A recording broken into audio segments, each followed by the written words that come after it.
The Dove Network welcomes you to the following presentation of Double Dropped It Podcast.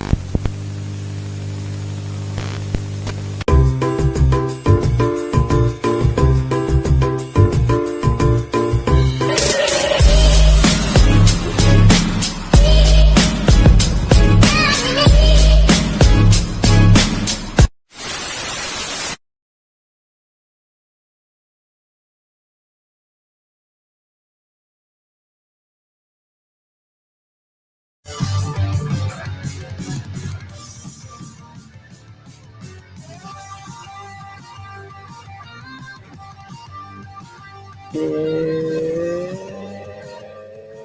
know what night it is? It's TDK Saturday night, and we are live coming to you through the power of your internet. We're so glad you guys are joining us here live tonight. We're going to have a kick-ass good time. We're going to throw it up. We're going to throw it down. This might be the last go-round. Who knows? We're going to all have fun tonight. And we got one of the main men to do it with. The interview with the Super One. Pondwater Dave Miller's on with us tonight. We got the Superman coming in. And he is going to do it upright for us tonight. We're going to have a great time with him as he joins us for our show. It's going to be a great one. We're looking forward to each and every one of you popping in this chat and saying hello to everybody, and hope everybody is doing good. If the guys in the background, if that echo has gone away, put me a thumbs up. If it's not, thumbs down. Echo is good, so no echo going there. So we got everything going there. We are all excited for you guys to join us tonight. And before you know to join us, you got to know those guys over at Spanning the Globe Podcast. They are on every Thursday night, 8 p.m. Eastern. They do a great job. Mark, Andy, Ben, and Rich. They do a fabulous job every Thursday night. Check them out. They're trying to get 500 so they can give away a belt, man. All you got to do is subscribe. That's all you got to do. Subscribe. Get them closer to their count of 500, and you will be on your way to possibly owning a Winged Eagle belt on an American leather. So all you got to do is check them out. Also, check out Mark Championship Leather. He does re-leather. He has some openings. Check him out. He does some of the best lacing work in the business. If you don't believe me, go hit up the one, the only guy who knows leather. I forget his name right now, but someone will have to tell me. Hazard and I knows that talking on someone I'm talking about. He knows everything that's going on. Also, you got to check out a great show that we love. We've interviewed this podcast before, Talking Wrestling with Pondwater and Amy. Great show. They are on every Tuesday nights. You got to check them out. Great group, great chemistry these two have, and they are on the Mark Out Moments YouTube page. Make sure you check them out. Also, check out Steven on his wrestling review page on YouTube. He does a great and wonderful job there. He is a spectacular man. I hope you got your drinks poured up, because our guest is pulled up into the front, because everybody knows my name is KEB Kev.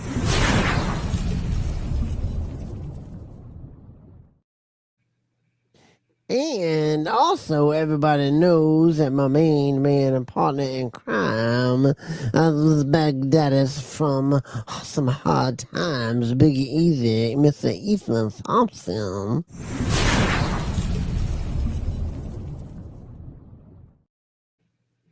What's up, Big Daddy? What's going on, man? How you doing? Where's he at? Where'd he go? Where's somebody put him at? I don't even see him up here. Anybody know where he at? Hey, Ethan, where you at? Where'd Ethan go? I'm not Ethan. Hey, that's Mark. There's Super Dave over there. It's me, Ref Super D.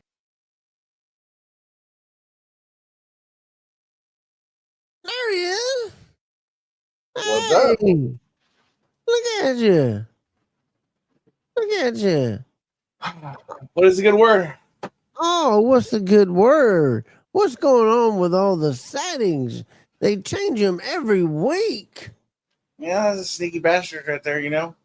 I ain't lying. I popped up there and it was, I thought Super Dave done whipped your tail and pinned you 1, 2, 3. And I was like, all right, I got a new co-host. Hey, Rock and roll. StreamYard's just on vacation like me. Day 1 of vacation. Good. Yeah, but I use it with Oh, you yes. yeah, and it shouldn't be having these issues.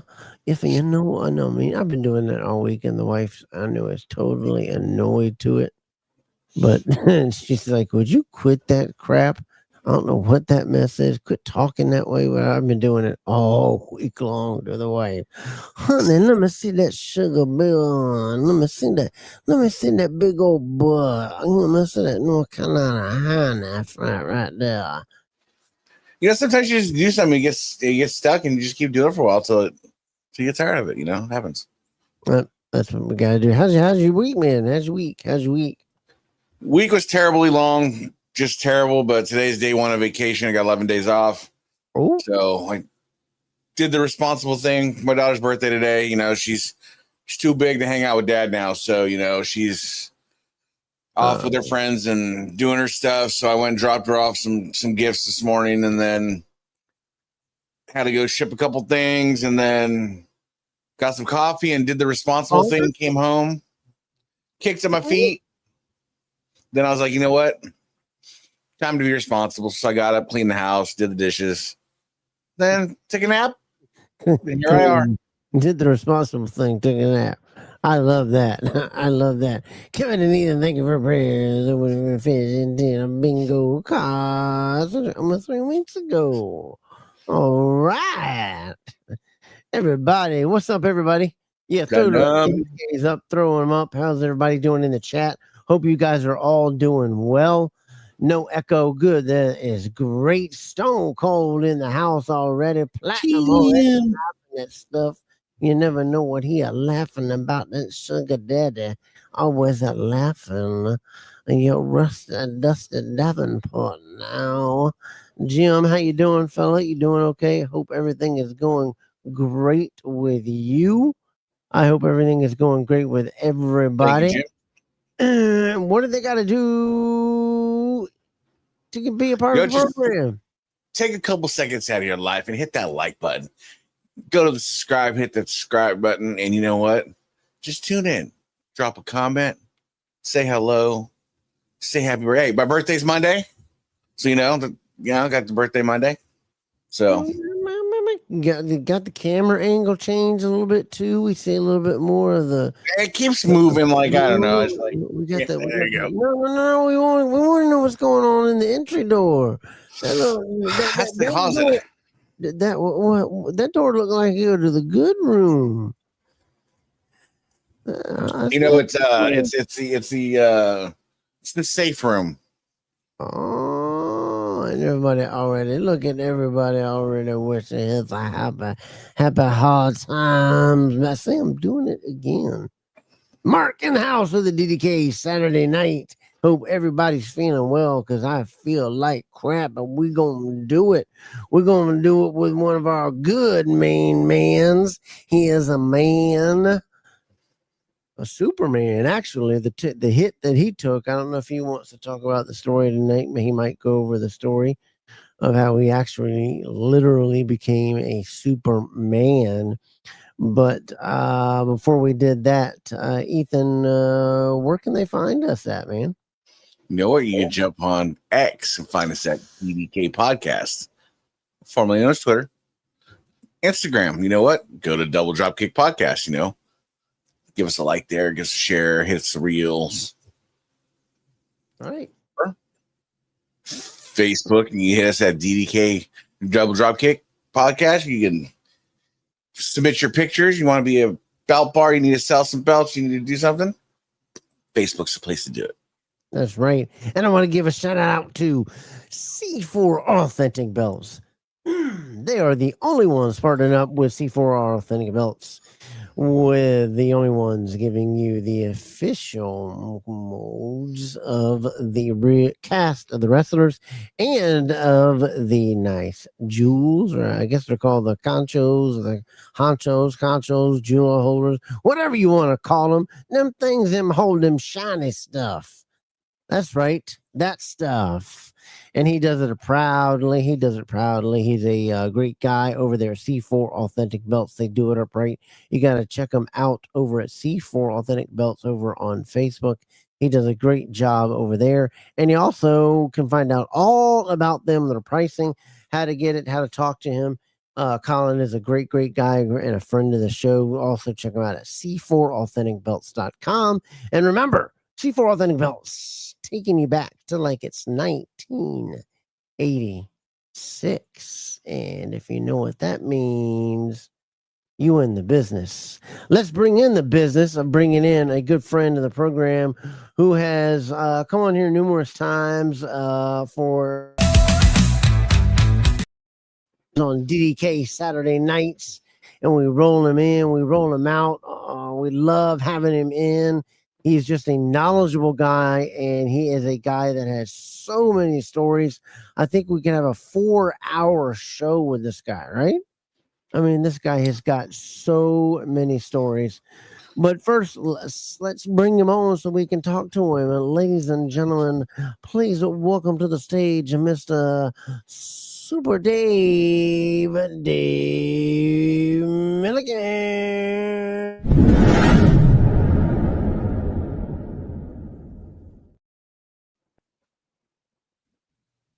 Hey there.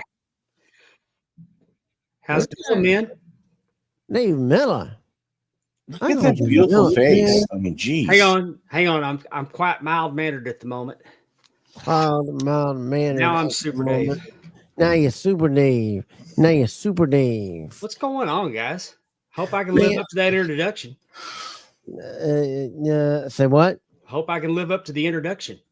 Hey man, you are the super king, the Superman, the one that has done it. You've been around this hobby since this hobby really turned into a hobby, man. I'm pretty close to a day wonder, but not. Yeah. I mean, I'm back in the Yahoo days. When we were just sitting like this, with a cup of coffee and waiting to hear that. Someone letting you know somebody's internet chatting, and you just start chatting about your new belt day, what you got, describing it, trying to send pictures, trying to send everything. Pictures to upload. Those were the days. Those were the great days. Had to get a picture, go have it printed, set it on your flatbed scanner that you spent 3 months pay to own. Yeah. And then the picture was too big, and you had to figure out how to edit it down. What is this picture? Wait a minute. Is that the?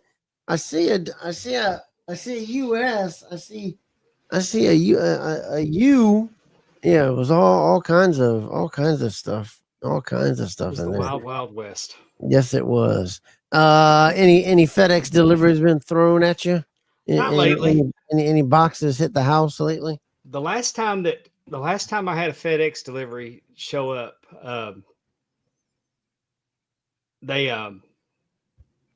didn't drop it, but he left it out. He left it out in the middle of the driveway, and it wasn't even mine.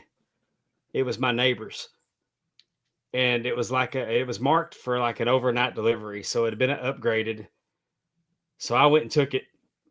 I went ahead and went across the street and took it to him. And when I say I go across the street, I mean, it's a haul. I mean, I'm not walking because it's like here, you're on the farm. You the house, you have to get binoculars with another set of binoculars just to be able to see the mailbox. But that must be nice. I dropped it over a fence though, so just having that kind of space has got to be nice, because like I can't fart quiet and somebody not hear it, because I live in an apartment and I have 1, 2, 3, 4, 5, 6, 7, 8. I have 8 doors, front doors, within probably 30 square feet of my front door. Yeah. This is I'm on 18 acres. I don't know how you do it. I don't know how you do it. Oh, it's rough. It's terrible, honestly. I can take the dogs out in the morning, and I can pee with them, and nobody's going to see me. Yeah, and I can keep walking for probably about 6-7 miles before somebody's going to see me, and then throw me in the back of the tail, and then take me home. That's about all it. But Dave, you're one of these guys that just transcends what it means to be a hobby guy. You're throughout the hobby through everything. I mean, you're into the figures, the autographs, the signings, you're into the matches. You get involved in the actual events when they hold them. But we want to know, when did it all start? When did little baby Dave, Super Dave, with the little diapers on? I'm saying, do it again. I know how you feel, because I've been doing Macho Man all day to my and noise her. Me and my wife. Said, what are you doing? I said, I'm thinking. I'm taking this around. Yeah. But when did the love start? Did you flip on the TV and there was boom, there was your wrestling match going on and the love started there? Or when did the love start for you as a kid or as a young one? Well, I can remember as a very small child, my mom turned wrestling on. It was on Saturday nights. And she says that she showed it to me initially and told me that her grandfather would take her to the matches. And all I really remember about that time was Ivan Putski. He had wild hair. He was a muscle guy. Right. He would do acts of strength. He would they'd break cinder blocks on him. You know, he'd hold a cinder block and they'd break cinder blocks on him with a sledgehammer. Okay. But he was real childlike, and he would bring toys to the ring. And the blackjacks would come out and break his toys. Sounds like. And then he would just go berserk on the blackjacks. I love Johnny. And then I kind of got away from wrestling, because we'd watch wrestling, and then we'd watch roller derby when wrestling went off. Right. And then I kind of got away from wrestling when Saturday Night Live started up. I've always been a fan of comedy. You got away from it when Saturday. Oh, okay. When you mean the Saturday Night Live SNL? Okay. Yeah. Okay. When SNL started coming on, I quit. Yeah. But I got home from work in 1982. I got home on a Saturday night, and my little brother was watching wrestling, and I started screwing with him like, "Hey, you know all that crap's fake, right?" God. And my mom told me to leave him alone. And there was this blonde-headed guy wearing a fur coat. Oh man, talking so much trash. Oh man, on my TV screen, and I was like, "Who is this guy?" And my brother's trying to explain to me that he's the world champion. He's Ric Flair. And anyway, as I'm eating dinner, I'm watching the TV with them, and they had training matches in preparation for Kerry Von Erich's title shot against Ric Flair. And right. Kerry drew Kevin. And my brother explaining to me that that's his brother, and Kevin would put his hands up like this, and Kerry would drop kick them, and it was just, they were like working out. And Ric Flair gets on the microphone, "Hey, hit him in the mouth, Von Erich, if you want him to know what it's going to be like to be in there with the world heavyweight champion," and just really being annoying. Well, Rick drew Brian Adias, and my brother explained to me that Brian Adias is Kerry's best friend. They went to school together. And Rick is just using him up. It's not even a training match. It's just Rick taking liberties with Brian Adias, pissing Kerry off. Just tearing him up? Yeah. So I tell my brother, I said, and the match is the following night, the Sunday night at Reunion Arena in Dallas, Texas, Star Wars, August the 15th, 1982. So I tell my brother, if you clean my bedroom for me, I will take you to that tomorrow night. Now, guys, I had no intentions of taking my brother to wrestling matches. I knew I couldn't get out of the house until my room was clean on Sunday. Right. He goes in there and he cleans that room spotless. And my mother said, "You're taking him." Oh. So we go down to Reunion Arena. We buy tickets at the box office. We are on the last row at the very top of Reunion Arena. And by the end of the night, I can't talk. I've yelled my throat out. I swear my throat's bleeding. I was hooked. I saw Harley Race versus King Kong Bundy.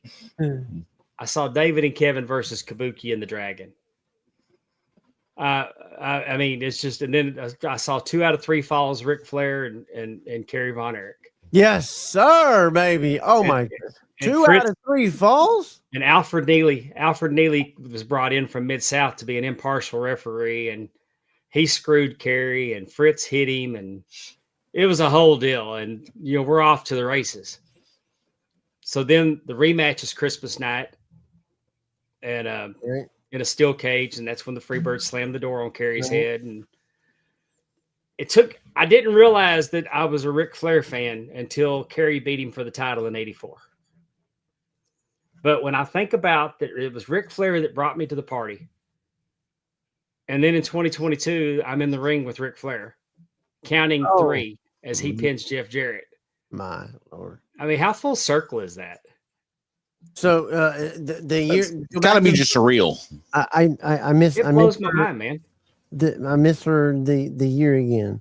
The year again that you went and saw him and you're sitting there 82. 83 in 1982. And almost 40 years later. Almost 40 years to the day, almost. Man, I was one. I mean, it was 2 weeks short of 40 years. You got to be kidding me. Then 40 years, you're sitting right there. And I swear to you, Dave, if there was one of the best ever entrances slides, that has to be in the top 10. Oh, Big Ethan, I know you saw it. Oh yeah. He hit that slide, and man, I thought he was going across on the other ring. I said, man, McMahon and his quads were envious of that slide. I was just, don't fall down. I just knew I did not want to fall down going down that ramp. I was lost. I was more focused on getting into that ring than I've ever been focused on anything in my life. I thought somebody was gonna have to hook like you, like stick out their leg and stop you, because you were flying. Did you know how fast you were flying? And did you really realize how fast? I don't. I mean, that's adrenaline. Yeah, truthfully, they told me to go. I actually thought I went too quick. I was trying to wait. I knew how quick I could get there. I wanted to wait a few more seconds before I ran in. It's always been my problem. Confidence. I'm fast when it comes to them ring slides. Right. I'm always coming just a little too early, just happens. Since 1982. Woo! I heard that one. That was it. So I mean that's full circle. And was there any moment during that night when you counted that 3 and you counted at 3? Was there any moment during that night, or when it was on, or standing in that ring, that when I won Big East Conference Championship, and I'm sitting there, and I remember my dad hitting me T-balls to get me where to go, and to get me a ground ball after ground ball. I remember, was there a point where you're sitting at the pinnacle of holding the greatest, one of to me, the greatest wrestler of all time, hand in the air? Did you think of those nights back then, of you two sitting in those front rows watching him? Did any of those memories be like, I can't believe I'm right, I used to be right there? No, honestly, I was annoyed. No. I was so annoyed because I was worried about Rick. Okay. I was worried. I was genuinely worried about Rick. We were trying to get him some water, and he wouldn't respond to me, and it was pissing me off. I had the big gold belt, and I couldn't, and he wouldn't take it from me. Oh, why you just slap him? Slap him. But I mean, slapping him. It all hit me when I got back to the locker room to change clothes. That's when it really hit you. That's when it hit me, when I was there and I was by myself for a second, and it just, I mean, because there's so much that was going on that night. Getting to go out and to do the bunkhouse match, the bunkhouse brawl. Right. That was dedicated to our late friend Mark Nielsen.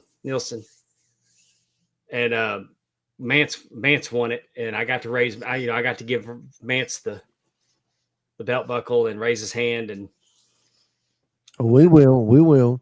And then we got to see then I did the Von Erichs versus the Briscoes, and I went to the ring too quick, and I was just standing out there while they did the video package with Lawler and Jerry Jarrett in the locker room. And I'm just in the arena. It gave me a second to just look around the arena and take it all in, because I've never been in front of that many people. God, and I took it all in, and then the Von Erichs music hit, and it's so close to Stranglehold. Yeah. You know, it's that guitar riff, and man, it just, appreciate it. The energy hit me, and I had Road Dogg in my ear, and it's just, I went into Gorilla, and Michael Hayes was sitting there, and I'm trying not to lose my stuff. Excuse me. And then I go with that word's okay. It's them other ones that get us okay. In trouble here. And then I go back into Gorilla again, and the Undertaker and his wife are sitting there, and it's just surreal. Just the who's who of who was backstage, and then I was there getting to be a part of it, and I didn't let on that I was doing the run-in to any of the other referees. Kyoto was the only one that knew. So you, wait a minute, you didn't know either, correct? Right? Or you did know, you just weren't letting anybody know, correct? Yeah, I knew. I found out that morning. I was called. Conrad called me off to the side and told me the morning of that was the plan. Oh, it would have been even better if it had been right at the moment. You probably couldn't have handled it if it had been. He purposely, like everybody in our group chat knew that this was going to happen. I mean, it was the initial plan. Like, he always knew that I was going to get to be a part of the finish of that match, but he didn't tell me till the day of, because he knew I would have slept for a month. He seems. Can I ask your relationship with him? It seems genuine. It seems true. It seems.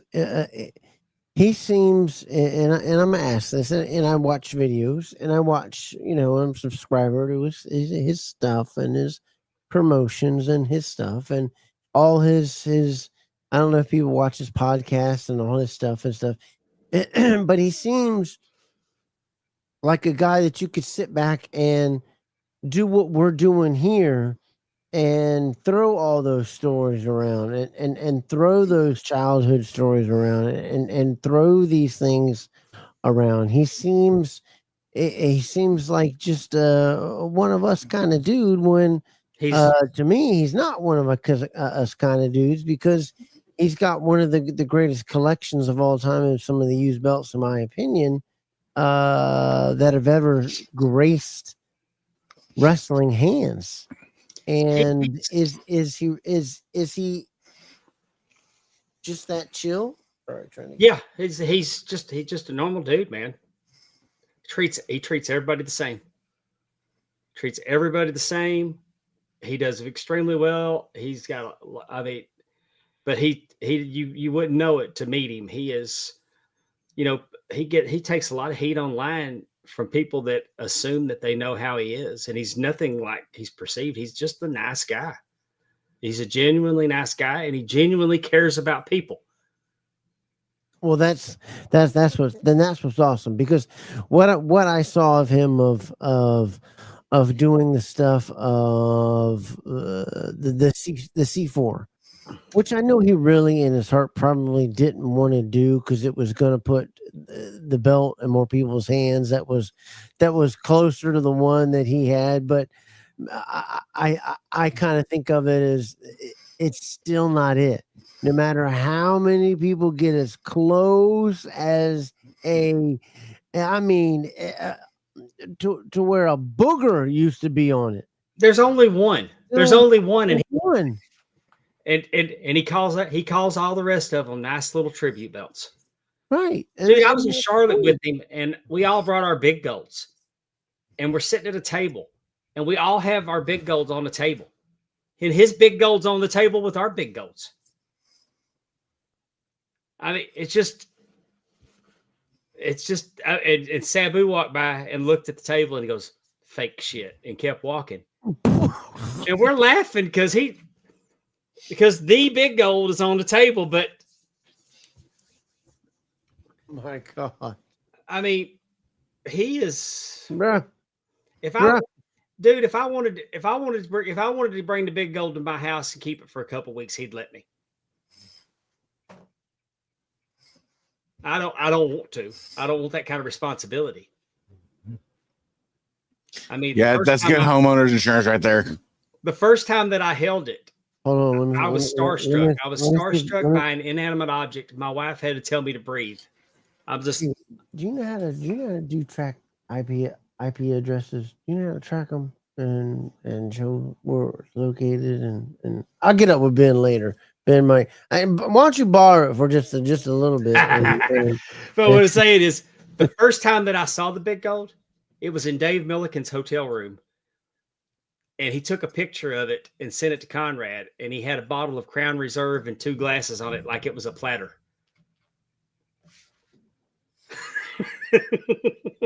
So we took the Crown Reserve off of it, and he let me hold it. And I'm sitting there, and I was so... And then I've been, then the first time I went to Conrad's house, we're out there posing with it, taking pictures with it. And, now it's like... It's really, no big deal. Ric Flair's last match, it was there for a reason. It was working. That was Go ahead. No, I was just saying, do you ever just kick back and go from your childhood thoughts, and you kind of look around and surround yourself and think about what you've done and who you're friends with and what your life's kind of like, and be like, damn, not too bad. Yeah. Yeah, I've done pretty good. I've done pretty good for myself. Right?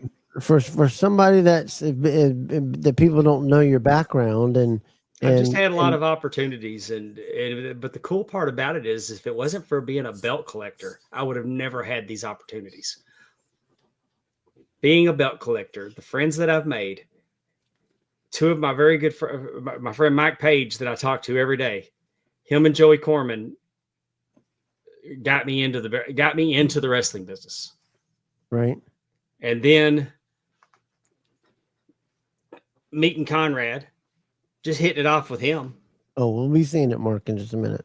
And it because I'm friends with Conrad, I've had some opportunities open up to me. I became friends with Bruce Pritchard, became friends with Tony Schiavone. I'm friends with Eric Bischoff. Now I'm friends with Jeff Jarrett. It's just friends with Road Dogg, friends with Hurricane. It was always just, but it's because we all shared a love of wrestling belts, and that's where it all stems from. Can you do me a favor? Say I'm friends with Kevin Davenport, and can you say that? Yeah, I'm friends with Kevin Davenport. That's where the hot times come from, honey. That's where the hot times hit you.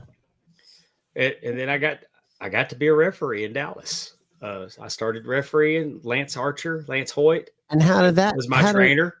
How did that all start? I went to wrestling. Mike Page sent me to a wrestling school that I wouldn't get hurt at because I was going to wrestle.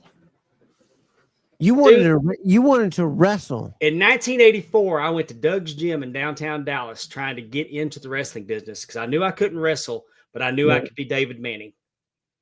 Okay. David Manning was my favorite referee. So then, fast forward, I go to PCW in Arlington, Texas, to go. My brother was a personal trainer, and he worked with a trainer that wrestled.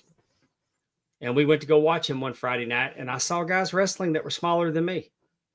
And then after talking to Mike Page and Joey Corman and I are pretty much the same size, I went to wrestling school, and I learned how to wrestle. And then decided that I wouldn't have been the worst guy on the show, but I wouldn't have been the best either. But they were going to do I got sold to the refereeing got sold to me because they needed a heel referee.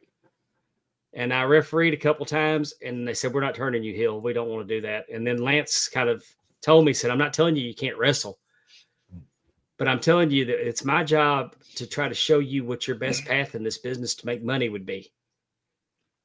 And maybe you would be better served as a referee. And I'd already kind of, after I'd done it a couple of times, it was what I'd wanted to do when I was 18 years old. So I was, and also it figured out that instead of being in the ring one time for less than 10 minutes, I'm in the ring 3, 4, sometimes 6, 7 times a night, depending on the show I'm on. So I get a lot of ring time. I enjoy it so much. And it's because of the love of it. It's that passion, it's that love. And for me, it was baseball growing up. Getting in there, and then you get to college and you get to D1 baseball, and you're standing there in the D1 stadium, and your name's called out, and you're coming up to some music, and you're walking up, and you're like, I made it. I'm here. Now's the time for me to put on a show, which just a hip injury ended that. But you're there, and the feeling is, and I don't know if you had that feeling. I did. I stopped for a second. I pulled out. I called time. I did an extra toe tap, and I did an extra thing, and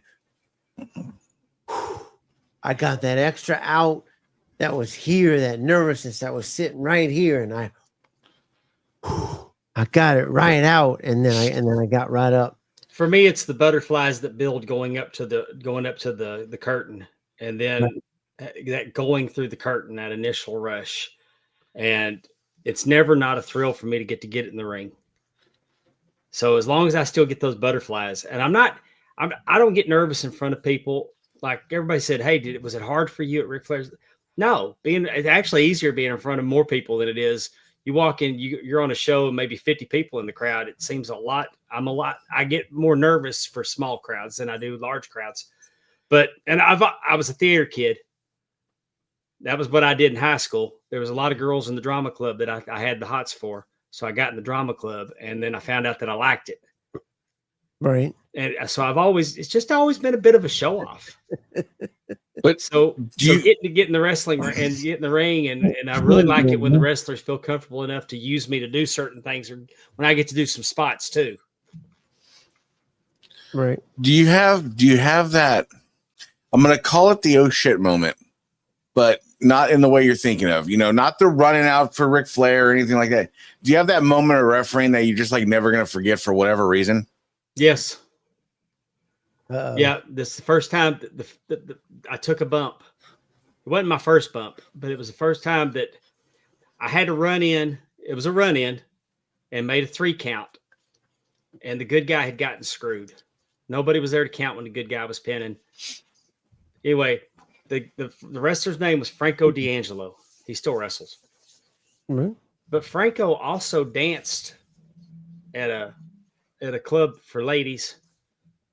Oh my. And he was a dancer, and so a lot of the girls that would go see him at the club would come watch him wrestle. Oh. So he had quite a huge female following. Hey. Anyway, he's trying to tell me what had happened to him, and he's pleading with me, and he gets frustrated, and he boots me, and he picks me up, puts me on his shoulders, and gives me an F5. I don't remember what he calls it, but it was an F5. I took this F5, and I'm laid out flat down, and the crowd starts chanting, "He deserved it." Oh my God. And I'm like, and I'm just laying there like head's exploding. This is the coolest. I can't believe I'm getting to do this.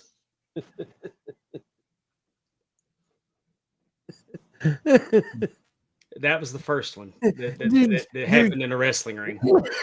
Dude spinning in the air like, oh, this He's is like awesome. midair. Yeah. All you hear Also, is and the first time I did a backflip off the top rope, that and actually got all the way over, I was like, oh. So, and these are all moments that you have that compiled that came all from that sit down from your mom, right? Yeah. Now, all from that. I will tell you, Ethan, the one moment in the ring that it all came back full circle for me, that I was like in the ring thinking that I went back in my mind to the first time that I attended the wrestling matches. And like, I can't believe this is my life, was against when Jack Dane defended the NWA world title against Houston Carson in Houma, Louisiana. And I got to stand in the middle of the ring and hold the NWA 10 pounds of gold up over my head. Oh, gee. That was, I do remember thinking that I've made it. This is my moment. Now, on the flip side, do you have that get back moment? Do you have that moment that maybe you botched something or something didn't go the way you wanted it to, or you couldn't go to an event or something like that? You have that get back one you want. Do you have that one? You mean like messing something up in the ring? Messing something up or screwed up a finish? Yeah. Yeah, those your take back. You'll remember those long before you remember the good. You'll always remember the bad more longer than you will the good. I think in any athletic type profession, I think that's the case. And the times that I didn't, it's like the time that I just blatantly did not count three because I didn't want to mess up the finish when I should have counted three. You know, everybody will watch these, like, and I felt so bad for Daphne a few weeks ago on Raw. Oh, that three match. Yeah. But it's like Charles Robinson even talked about it on Chris Van Vliet, that you don't change the finish. But they put her in a bad spot.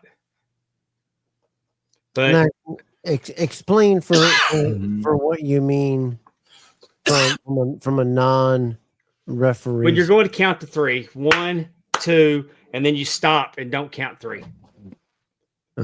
Because they're not kicking out. I mean, because you expect them to kick out and they didn't.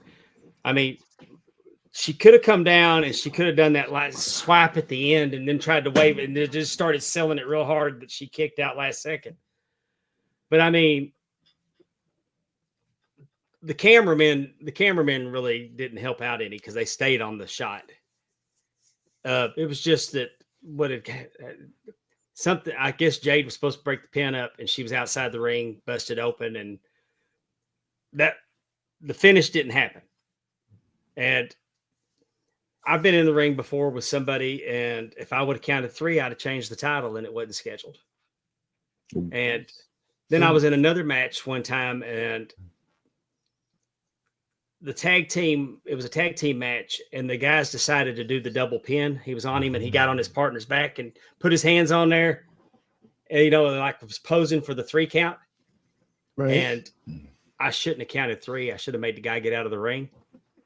But trust me when I tell you that these guys would not have known how to cover that and then keep working and then get to a finish.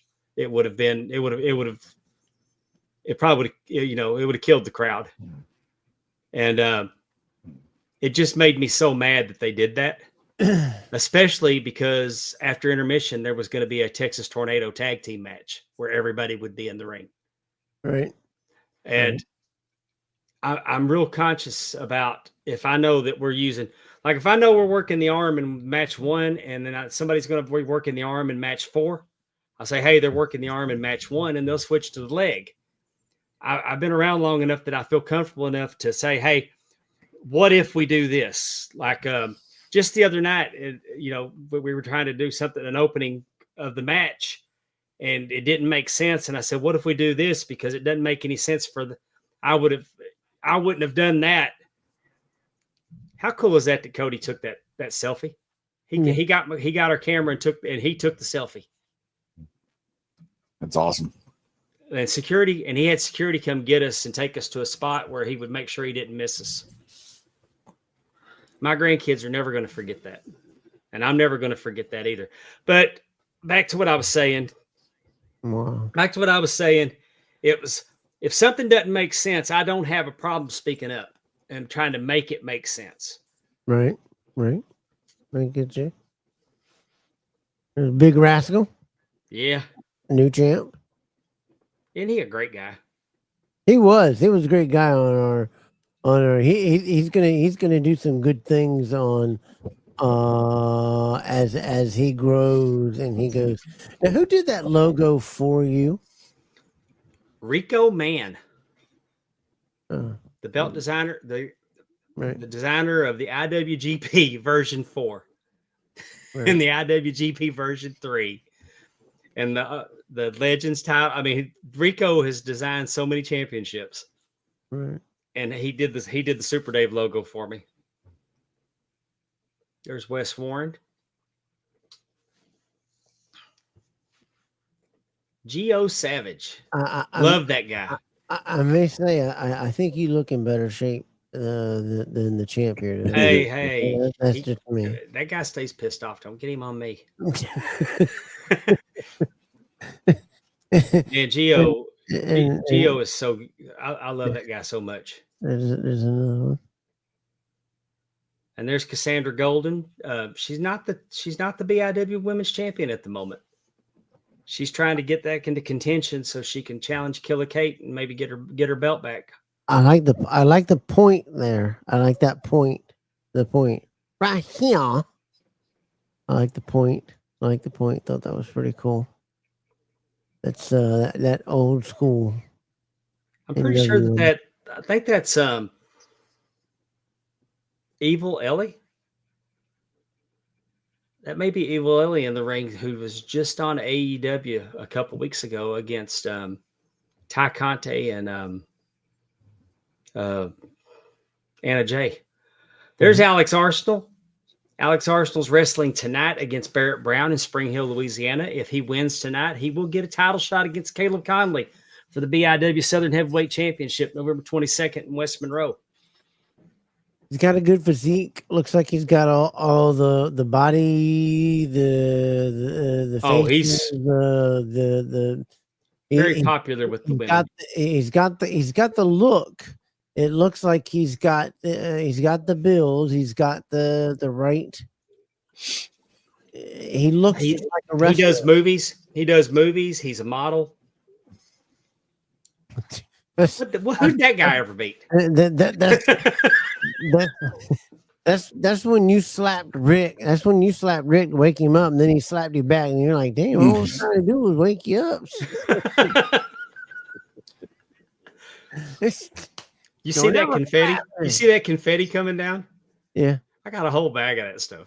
Oh my god! My wife just started getting it out of the ring, and she had a plastic bag, and she was just scooping the confetti out of the ring into a bag. Well, I would have been selling it, and oh man, would I have been selling it, and I would have been. Oh, I would have wanted some of it. Oh. So from the truth was he just dehydrated. Yeah, that's all it was.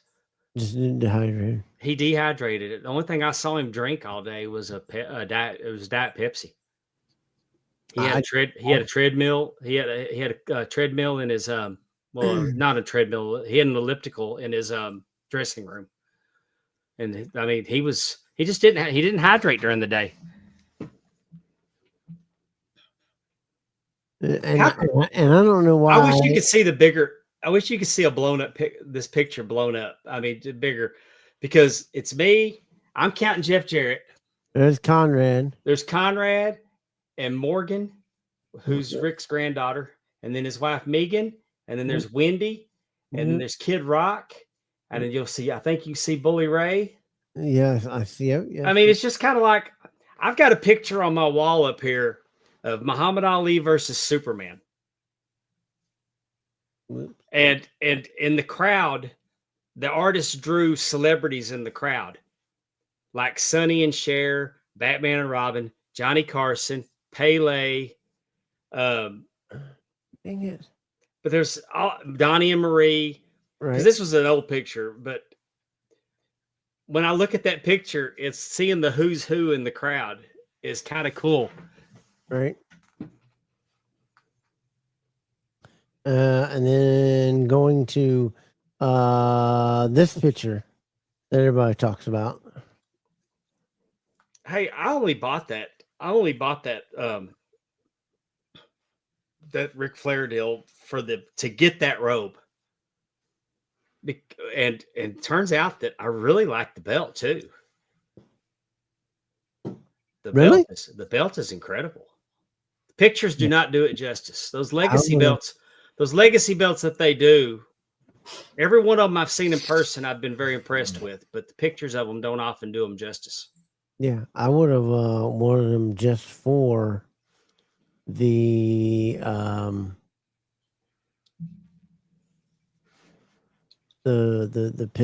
picture, the robe. Yeah, and when I got home that day and it was been delivered, that package weighed 55 pounds. Because the case weighs 30. Right.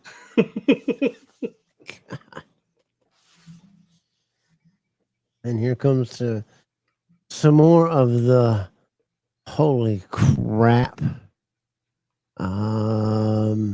Just some of the collection that is taken and amassed 30 years of collecting.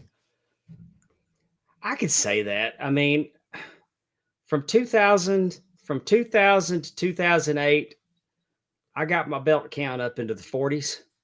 Right.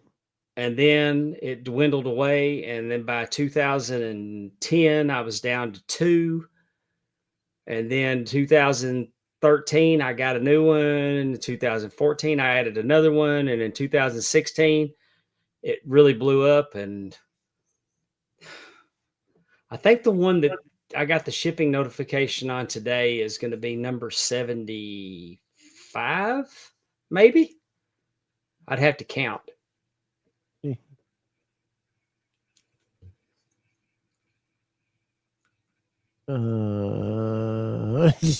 I'm looking at Ethan. Ethan's just looking in.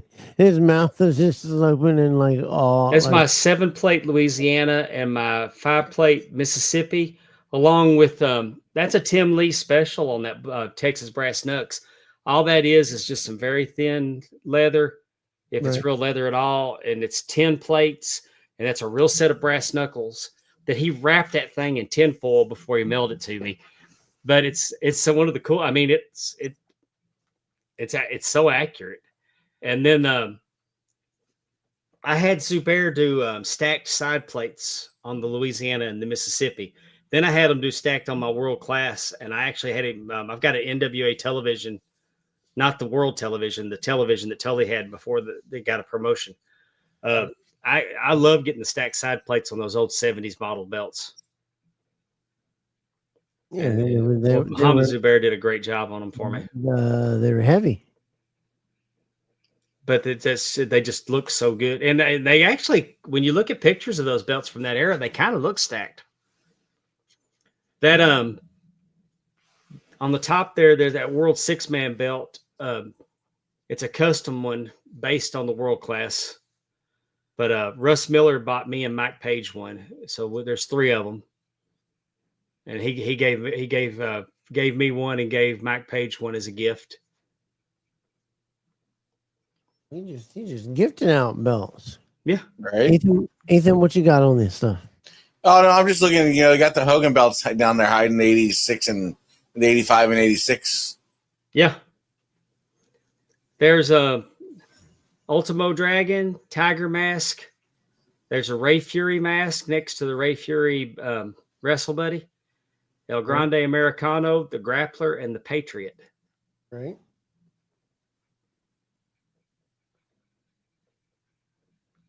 So I've kind of, and then I've got a, you'll see it in another one of the pictures. Now on top of my refrigerator there, I've got a couple of Muda pictures, a couple of autographed Muda action figures. That mask was bought at Muda's last match in Japan, and that was gifted to me by my friend Jimmy Sorensen. And then I've got an autographed Okada on the front, and then autographed Magnum and Nikita, and the autographed Magnum and Nikita comic book cover.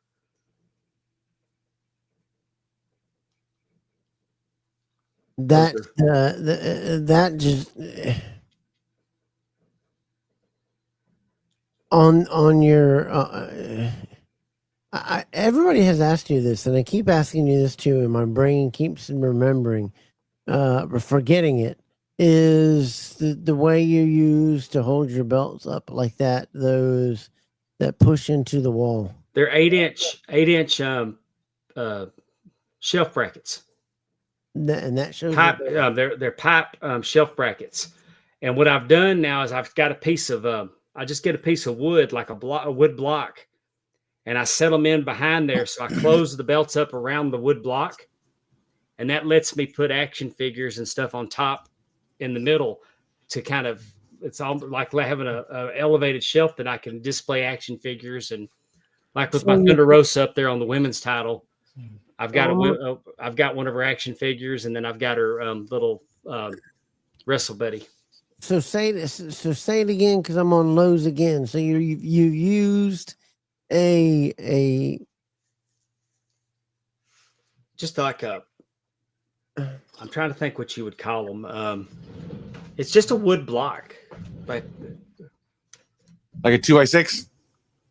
Yeah, let me hang on. I got one right here. I'll grab it. God, you just slammed that down, didn't you? I need to send them some bell hangers. Oh yeah, you do. Yeah, hey, never let it be said that you can't get wood on the Kevin Davenport show. Hey, that's what I'm talking about. But I just put those on the. Oh, yeah! I can set those in behind the block. What? I mean, set them in right behind the belt, and then I can strap the belt around it, and then I can put the action figures or whatever I want on top of there. And you're not worried about any scarring or any points to the top layer, to the top corner of that belt. Uh-huh. Let's say when you're putting it in, I guess you're just not putting it too tight. No, it's just tight enough to where it'll slide a little bit, right? It tightens it up so it makes the belt stand up straight.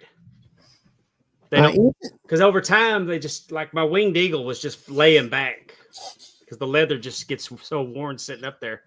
It just so that they lay back. But now with that piece of wood there, it actually it gives you a little tension behind it to where it'll make them stand up straight. You have to give me your shipping address. I'll send you some bell hangers that I 3D print. Ethan, show them what you do right now. I want people to see these things. I just shipped them all out, actually. I got to make another run. Can you send me a picture? Are you talking about the belt hangers that? Oh, you're talking about the ones that that like they've got like little hooks that you can set them down. Yeah, yeah, those are nice. I'll send you some on me. I appreciate that. We're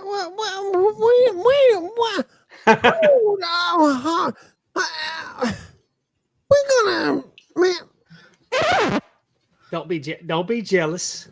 Haterade's what you're drinking right now. You see this, man? What I'm drinking morphine back here, buddy. I'm on some of that hijack morphine. Y'all ain't got nothing on me tonight. Hey, I've been on morphine before.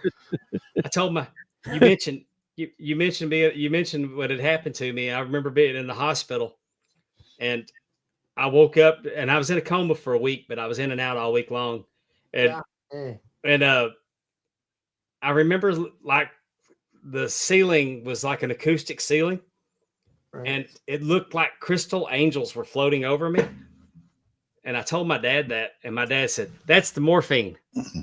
He goes, "They only give that to you when they figure you ain't gonna make it anyway."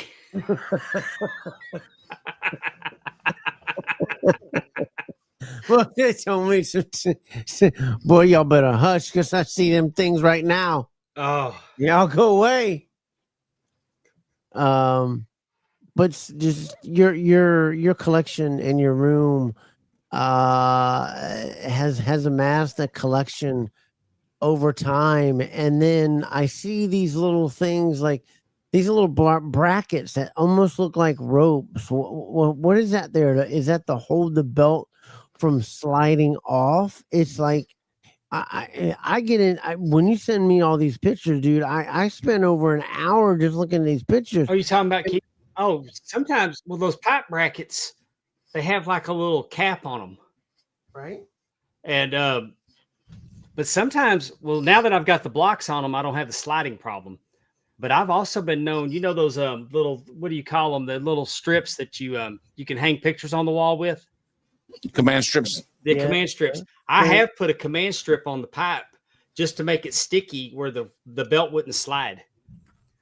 Because especially with shop belts, like the women's tag was real hard to get it to not slide because so you're getting it so that's preventing it from not sliding forward. That's what you're saying, right? Yeah, the cap would keep it from going off the end, but now with the blocks, and I don't always fasten the belts. I just kind of push the leather in behind it and then push the block up against the wall.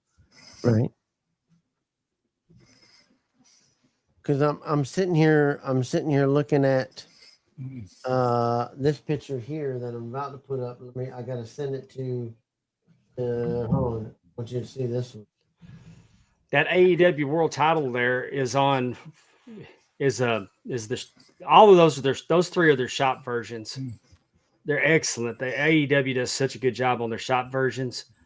The world title I have is on real leather.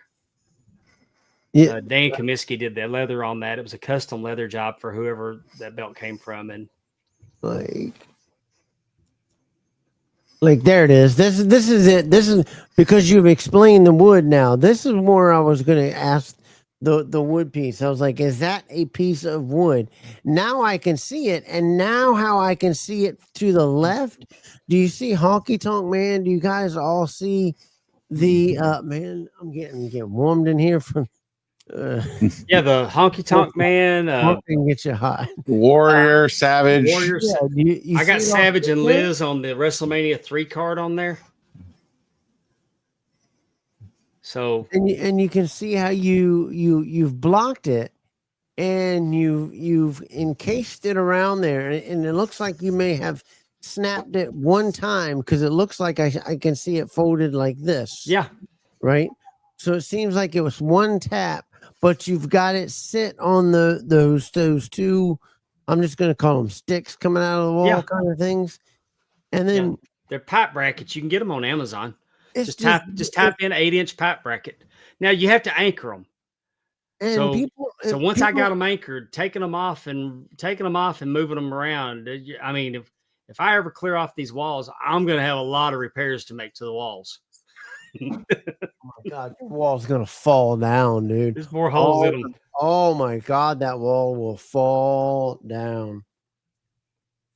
But like on that's why I like the 3D printed ones. They're real nice because they make these new drywall studs. There's drywall anchors.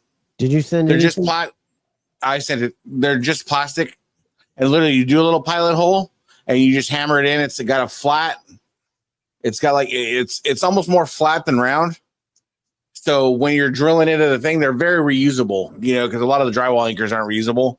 Yeah. And it just locks into the drywall and it's not going anywhere. Check that out.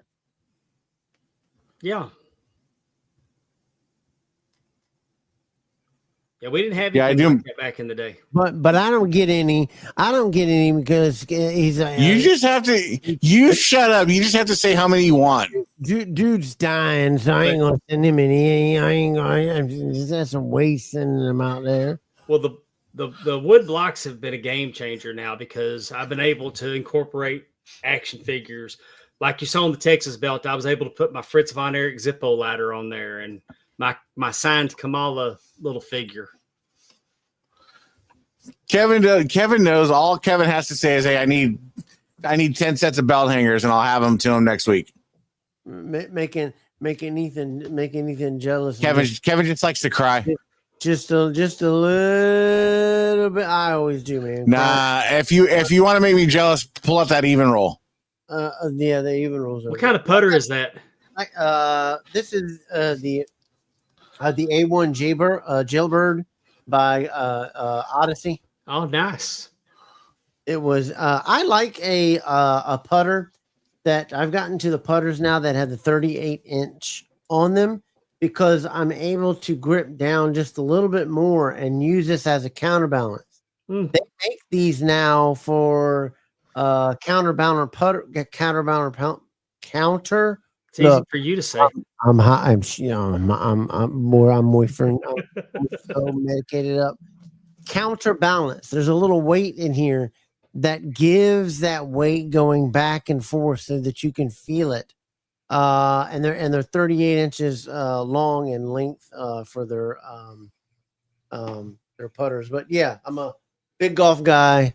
What else do we like? We like Bentonardi. We like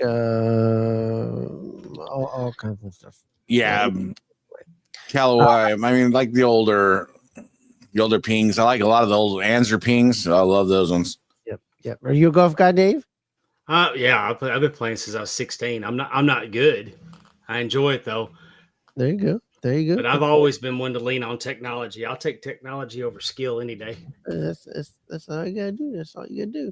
I wanted to get to some more of these pictures here too, as we enter into our number 2, a little into hour number 2. As you guys know, Ethan, everybody here rocks out at the Double Dropkick podcast. And we do it every Saturday night. We do it, and we love all our fans, all the guys that jump in and jump out with us. And with Dave here, he wanted to say something. Dave brought a video that he wanted everybody to show as he was showing off his stuff. He wanted to show this video for us. Last but not least, I don't want to say I told you so. I don't want to blow our own horn, but toot, toot. He wanted to toot for everybody. Let's get into hour number 2.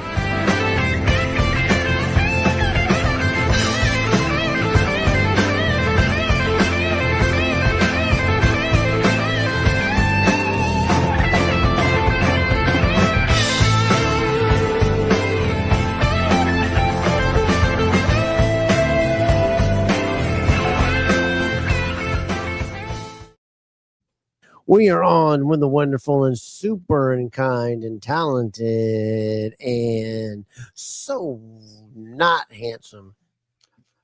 Lies. Regal. Very regal. The drugs are messing with him.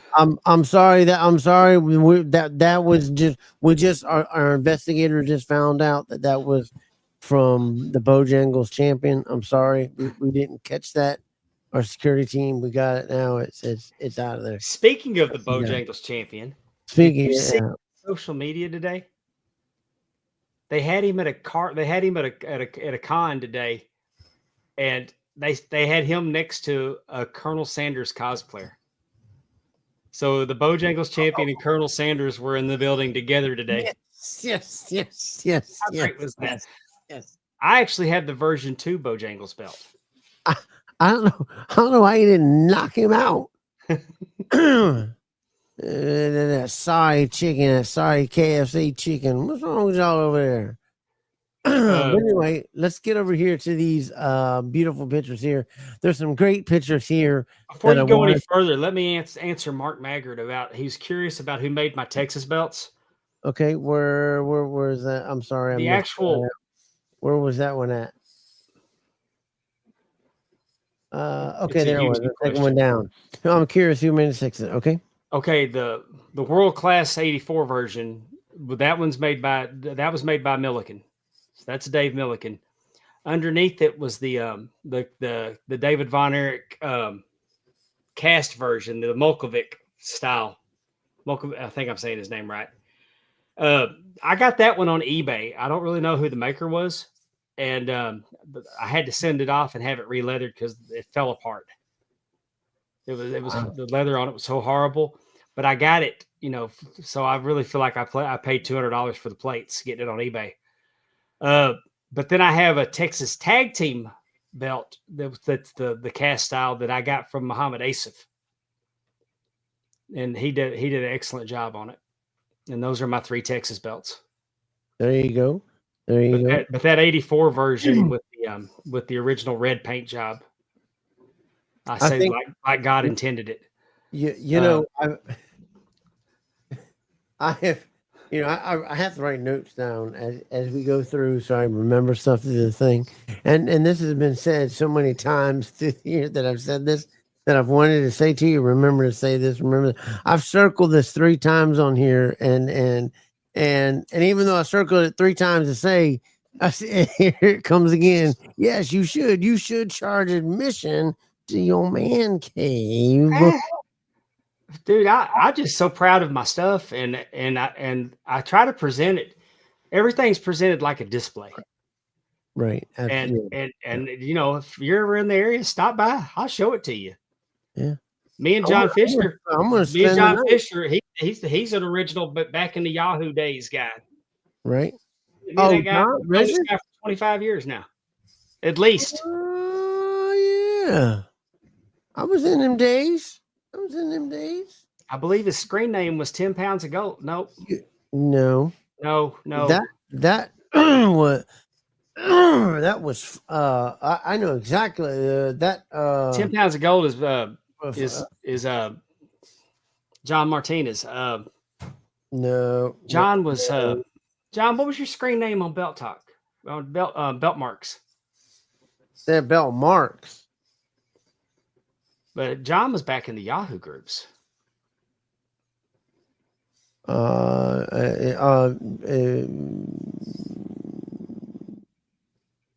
got the red TNT replica. Trying to see if he gets up and damn Kevin Ethan sending us any belt hangers. I don't have any connections to AEW, Carl. Scotty, I know people that work there. I'm so happy that they have a job. I haven't ever worked for them. I probably never will work for them. I'm friends with Ron, and I think Ron did a great job on the AEW belts. Right. So I bought the replicas, but I don't really. They're just there. I've started to list them and sell them several times, just because I don't really. I try to have things in here that I kind of have a little bit of nostalgia for in some way, shape, or fashion. Right. And let me get this up here. I want to show this.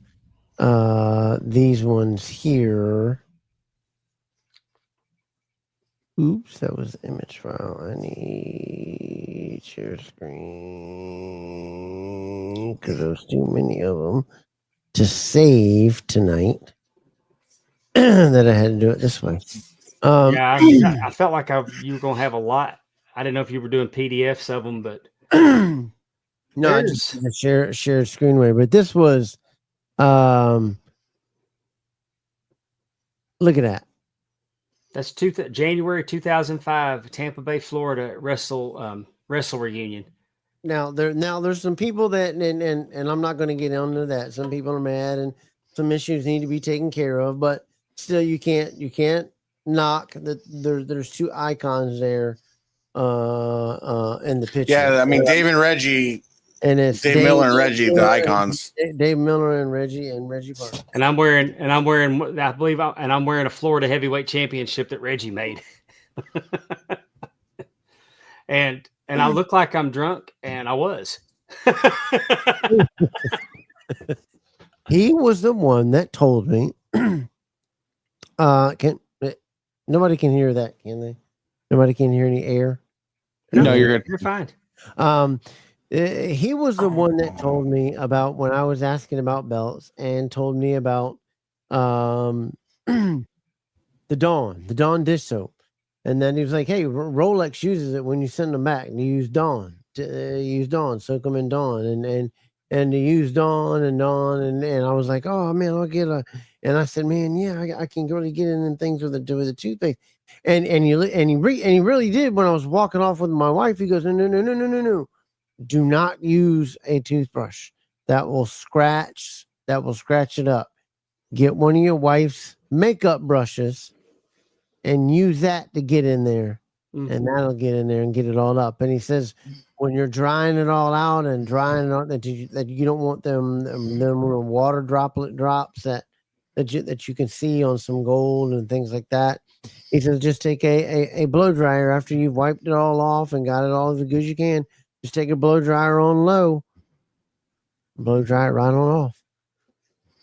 And that's what he gave me. That much is what Dave's working with tonight. Somebody asked me how big Russ Miller's penis was. You're giving him room. Oh, I gotta clip this part and send it to him. Oh man!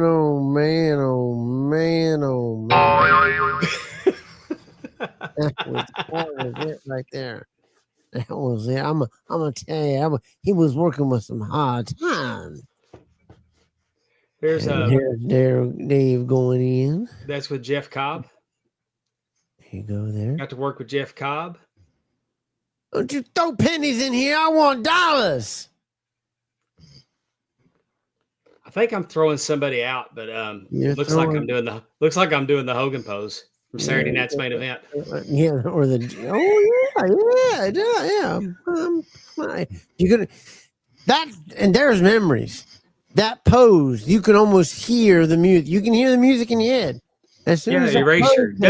You hear it. Dun, dun, dun. Yeah, that's what I'm talking about, and that's what this hobby was. And I try to tell people was built on when you had guys coming in, sitting in these little chat rooms with their belts that they had just got a new one from Reggie or a new one from who, and you're excited and you're showing them off and you're trying to talk about them and does anybody know about this and how this? Does anybody have? Nobody crapped on them. Nobody crapped on them and said, "Well, that should be like this," or that's too big, or that's not the right font, or nobody did that back then. We didn't do that. We didn't do that crap. Everybody was genuinely happy for you. Yep. And everybody wanted everybody else's belt. It was awesome. It was about the belts. It was about the memories that they bring. Because I tell you what, every one of us, and Dave can say, every one of us in those Yahoo chats getting these back here, we would have killed for these. Oh yeah. I'd have come over with a buckshot. I'm telling you right now. You'd have been running. I'm taking well, and comparatively to how you guys had it back then, I mean, we're friggin' spoiled when it comes to makers and the availability of belts and how to get a belt and the quality of the belt. Because I mean, I got a Vegas Big Cold coming that you're not gonna, it's gonna knock your socks off. And what I got it for and the quality of the belt, I'm just like, it's ridiculous. Yeah. Yeah. Oh, I can remember. I remember Mike Hamilton started doing big golds, and they were so heavy. I mean, he had problems with the bolts breaking, and I didn't ever have problems with bolts breaking on mine. But I had him do me a Texas big gold, but they were so heavy. And then he made me a Texas custom belt again. It was super heavy compared to the others, but I mean, it was belt making was new. I mean, if you didn't go to J-Mar or Reggie or Dave or Joe Price. Yeah. Chris said, do you have any of the Dick Moore books? I got all of them. Any of the new books? I got all of them, and I need to order that new AWA one. Oh, we talking about all of them. I love Dick Moore. He's a great guy. Yes, sir. Yes, sir. all those books that he wrote. Guy Evans, the Nitro book too. If you don't have that book to read, you're missing out. Oh, that's a long book. Hey, Guy Evans is doing he's gonna do a Hulk Hogan story in 3 parts, and he's doing it as crowdfunding. So now is he just started it, and I think there's going to be certain levels and things that you'll get, getting in on the ground floor of it. Guy Evans does a lot of research. Eric Bischoff speaks really highly of him. Oh, okay. But hey, I mean, he's killed the narrative that Bischoff killed WCW. I don't see that picture that you're saying that you sent there, Bob. On the other one that we were going to, this is a picture that I really love because I think this belt is beautiful. Beautiful belt. I like. It's my favorite version of the NWA junior heavyweight. And I like it. And the reason I'll tell you I like it is because I like the logo in the center instead of it being the Yeah, Peter Ellis of Leather Rebels. Oh, could he make a belt till he got in trouble? Boy, he was. Oh, dude, he made my Super Dave custom.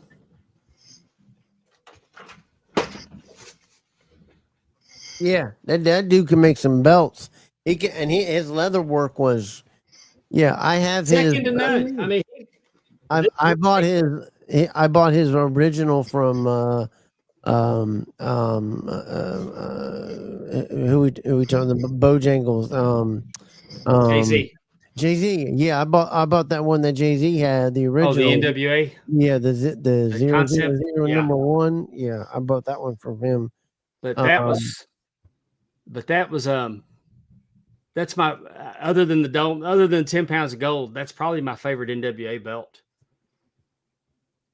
And if I thought I could get somebody to make it even halfway close, I would. In the picture, this one here in the picture, right? Yes. That was I was fortunate enough to referee matches while Steve Anthony was the champion, John Saxon and Barrett Brown, Barrett Brown was the last holder of that belt. If you got detailed pictures, I know a maker that'll probably bang that out of the park. Oh yeah. Oh, I got one too. It's just I've just never seen a good replica. I mean, I've seen good. I'm just not close. Pinfall? Is that who you thinking? I think he'd bang it out of the park. Pinfall can make some stuff. I do know that. I probably have detailed pictures. That is the actual holy crap Brass Knucks Championship that was used in Houston, last held by Bruiser Brody. And all they did was take the American Championship and attach a pair of brass knuckles to it. They did the same thing with the Texas one. It was a Texas belt, and they put brass knuckles on it.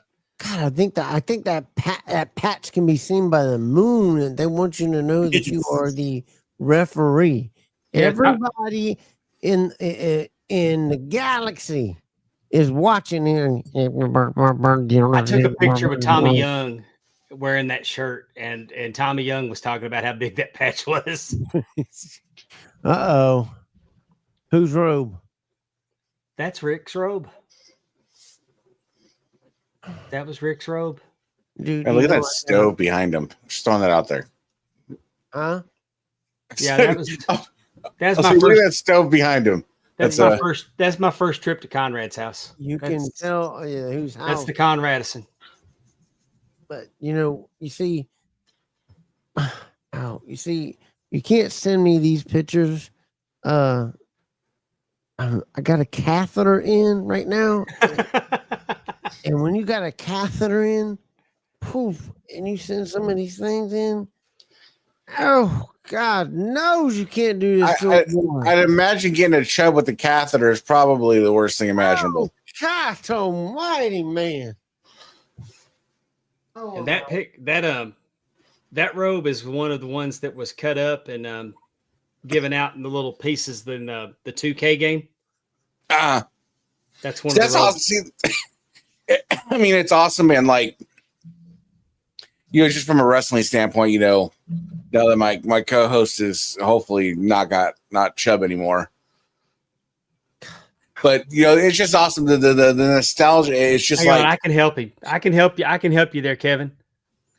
Think of Russ Miller nude. I'm good now. I'm good now. Do you ever on a humbly? I was trying to get around the other end. No, I gotta close that door now. Nope, you ain't getting up that door. Close that door. Come on, Kev. That's a hot dog down the hallway. Is it? Are you sure that is really the one that they put in that game and they cut up that robe? It is. I can get the plaque. I can get the little. And that's just such. I can show you that. I've got the plaque on the. I can imagine what they would have had to pay for that to do that. That's got to be a large check. I would imagine. Just such to destroy such history. Honestly, that one had a very, very bad stain on it, and even with the process that Ben at WWE tried to have it cleaned. And now was that a Rick stain or something that had got on it? No, it was just Space Mountain stain. And that's the other robe that they cut up for the 2K game.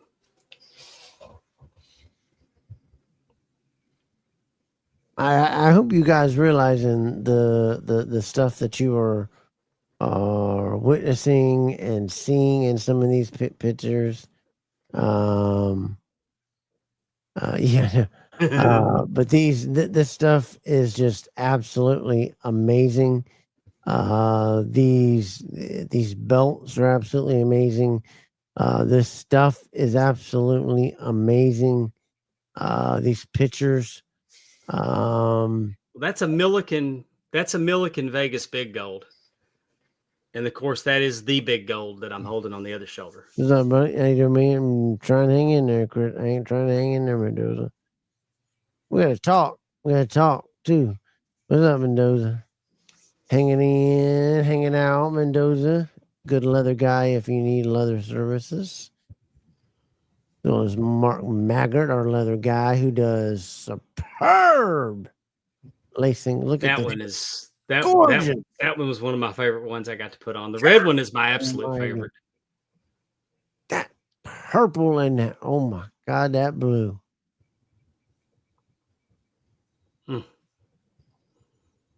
Yeah, for a while there, me and my buddies were like, "You may be cool, but you'll never be standing on the side of a mountain wearing Ric Flair robes cool." Jesus Christ. Where does it, maybe this is getting a little personal, and Conrad, thank you so very much for letting Mr. Dave come out there and stand on your mountain of glory, and then put that piece of history on. Yeah, buddy. Does he just keep them in a closet, or does he keep them? I mean, does he just hang them up in a regular closet inside, or has I've seen him hanging? At one point, he had them hanging on a wall. Just on hangers. I've seen them in the closet. It's just, I mean, now there was one that he had, and I didn't send you a picture of it. That he actually he sent it to like a company that does displays for stores and stuff. Okay. And so he had a mannequin. It's like a sports mannequin wearing a Ric Flair robe in a glass case with like glass and metal. And then he had like buttons on it that you could push and it would do Ric Flair sound effects. Oh my God. It was a hell of a setup. No way. And there's oh, that's awesome. I think we took that picture in New Orleans at WrestleMania weekend. That was it. They did a breakfast. They did a breakfast thing called Something to Waffle, and Dan, Belt Fan Dan actually made, Leather by Dan made that belt.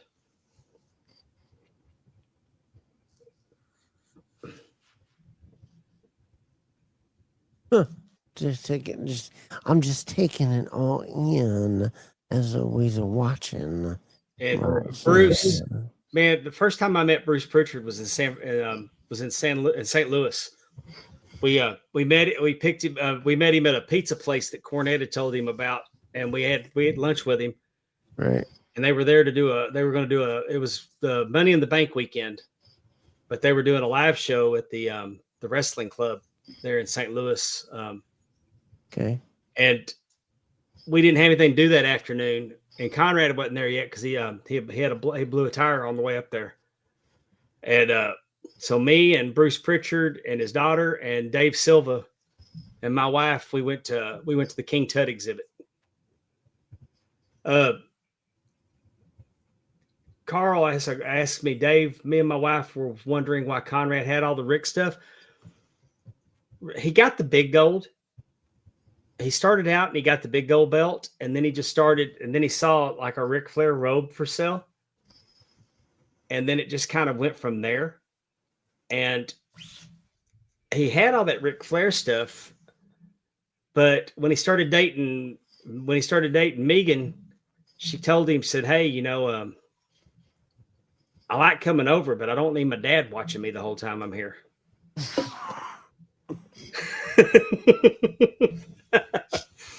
So, God Almighty!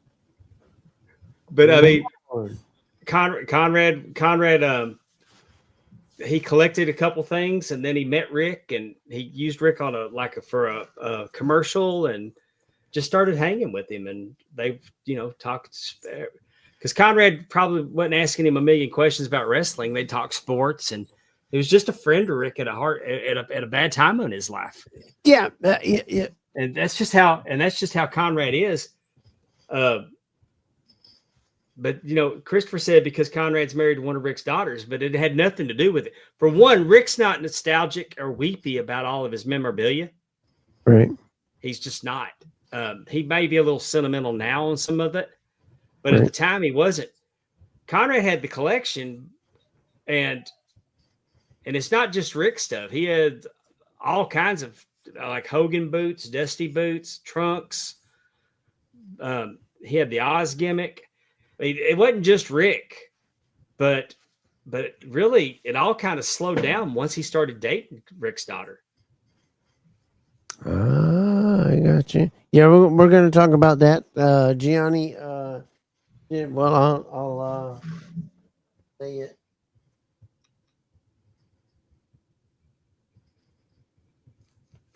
But I mean, it just. I don't know what I did with them. And he but had a lot of ECW stuff. ECW was his fandom, so he had a lot of ECW stuff. He had the ECW belt, the originals, and the signs off of the ECW arena, and he just collected on a larger level than most of us did. And he's still gotten a very, very impressive collection. It's just and it's they had Top Guy weekend this past weekend in St. Louis last weekend, and people were just able to walk up to tables and pick up the big gold, and he had several belts there. It's just not going to be in the cards for me. But real quick before we get into some more stuff, Gianni Martello, as he knows that I am a big Miami Dolphin fans, and I hate the new logo, and I have never bought anything with that new logo, and I never will. And he found some 3 old logos that were brand new with still the stickers on them. And he bought those and he sent them to me. And I wanted to personally thank here live, Gianni, with a big heart. Thank you so very much for doing something that meant so very much to me. I'll never forget it. You got a good heart. You're a good person. Don't ever let anybody tell you that. And also want to thank our big guy, our big dude that sends us the good stuff, our good stuff that you're gonna be doing something with there. Little come on, Ethan. You're gonna say Stone Cold. My man, Stone Cold, man. That is one of the genuine dudes in the hobby. Like, I don't know. I gotta listen to people, man, that I love. He sent me some stuff, and I absolutely thank you for that. It meant a lot, and yes, it will. Before I leave this earth, yes, it will be drank. It will be gone. It'll be in this thing. It'll be in this bladder. Whether it makes it out or not, I don't know. But I wanted to say thank you to for that before interrupting this power time. But I think it's something. It's not an interruption. I think it's something Dave can attest to. Is like you this hobby is you think you're collecting belts, but then he's a first-hand testament to it. You meet these people. Yes. You meet these people that you would have never met in a million years. Yeah. You would have never thought you'd have been friends with, that you would have never thought you'd have had relationships with. And these are some of the most genuinely nice, just great people. And it's like, I'm grateful that I found this hobby, and I found the people that I found in this hobby. Yeah. And, being able to do the show with Kev and, meeting the people we've met and doing the shows we've done, man, it's a phenomenal thing. And that's the way I look at it. That's why I love doing it. That's right. That's Ryan Davidson in the picture with me right there. And he was in the first match I ever refereed. Michael Davidson versus Michael Faith. God rest his soul. Did you ever have a picture of that match and you both signed it? Or signed the back of it, or just you don't have a no. That's well, at least you got a picture of you two together there. That I made it a point to get a picture with Ryan. I've got a picture in the ring with Michael Faith and Ryan Davidson from my first match, but I never thought, dude. When I got in, you didn't ask for pictures. You didn't ask, but I mean, I'm to the point now where I'll walk up and we're getting the pictures. It's become acceptable to get pictures because I'll take pictures of all these legends. Why don't I get pictures with these guys that I work with all the time that I love dearly, and it's an honor to work with them. We did a match where there was a busted table in the match, and I actually got half the table and took it around and had the locker room sign it. Right. It's hard to display half a table. Right. I mean, but it's this kind of stuff, and and that's why I say to people, I say, get into hobbies, get into knife collecting, gun collecting, get into certain these things, because you'll meet people, you'll meet friends, you'll meet people that have the same values and some of the same things that you like, and other things that just keep going. And I didn't know you like that, and you meet great people, and you make friendships with people that are thousands of miles. And then when you see them, and then you just run into them, and it's like you hadn't seen them in a long time, because we've all become friends online. But like if I go somewhere and there's a Reggie Hart or Brandon Lyles or Russ, it's Russ especially. I talk to Russ every day. That's why I goof on him so bad. And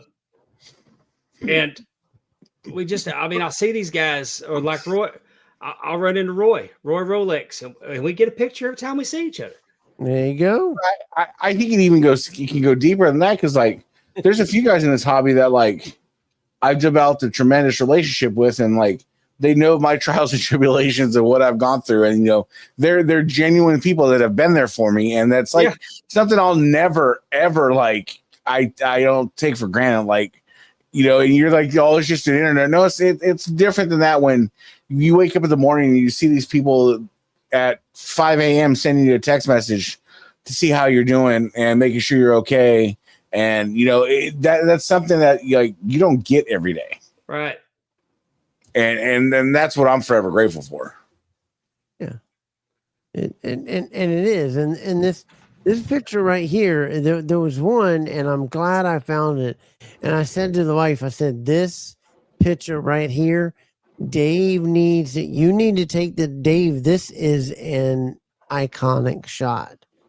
Though your head right there through those ropes of two wrestlers, if you could get it zoomed in, just maybe a 1x1 of it, that's just an awesome shot. That's the shot. If you've got an extra that, and I'll pay you if you can make I want that picture signed. That's Send me that picture, Kev. Of a what's that? Send me that picture. I'm gonna draw it. I'm gonna animate it. You're gonna animate it? All right. My wife took that. My wife took that picture. She's got the raw file. I'll have her do it up like a promo pic. And the next Lost Art of Wrestling show that I'm going to work December 5th, I'll not only autograph it, but I'll get the two wrestlers to autograph it as well. Where is that going to be at? Mount Olive, Mississippi. I wish I could get. I wish I could get to there. I wish I could get to. But I just wanted to tell you, even for you, even if you zoomed in just as a 1x1 to where it's just to the midsection on the left and the midsection on the right, and you in that square with those two ropes, that is just from me, as from an artistic shot, that is dynamite. I just wanted to tell you that dynamite shot. Well, thank you. I'll tell my wife too, because I love it when she pulls the camera out. When you take pictures and you take them and you look through things and you're trying to get four objects in the foreground, and then you're trying to get through something and you're under something, or through a picture through where there's 2 feet and underneath and you're looking up at the wrestler. It's just some of these pictures are just absolutely phenomenal that I looked through all day today, and were absolutely just stunning to me. And I loved them, and I loved looking through all these pictures. Well, thank you. And I didn't even get time to get through all of them, but I did want to show some of the autographed ones here. Let me get to these before we start to wrap up things, because I know, everybody's got to work, everybody's got a job, everybody's got a thing to do, things to do, and certainly Dave does here. But this was a really, really good shot here of some autographed memorabilia, if you want to talk about any of it here. Yeah, I've got those Steiner's grip and flip action figures that are autographed by both of them. There's in the middle there's Dr. Tom. It's the Heavenly Bodies action figure set. And I actually bought that from Dr. Tom at the Wrestling Hall of Fame in Waterloo, Iowa last year. And I sent it to Amy, and Amy got Stan Lane to autograph it. So now I've got it autographed by Tom and Stan. Then the other one up there was the Blackjacks. I've got it autographed by Wyndham. I need to get JBL to autograph it. Right. Is that a Buff Bagwell hat? It is. It looks, yeah, it Nice. is. He sells those when he makes appearances now, and I got one from him. I got it right here. I'll show you. Yeah. You saw there's a picture of me and Buff. He came to Spring Hill, Louisiana, and worked a show, and before he lost his leg. Come on, put it on dancing. Now dancing for the ladies. You gotta take the shirt off, Dave. You gotta take the shirt off. Oh no, we can't do that. Get on, baby. Because I'm not buff. I'm not buff, and it's old pasty white stuff. Oh my. Old Pasty white out of sight. stuff.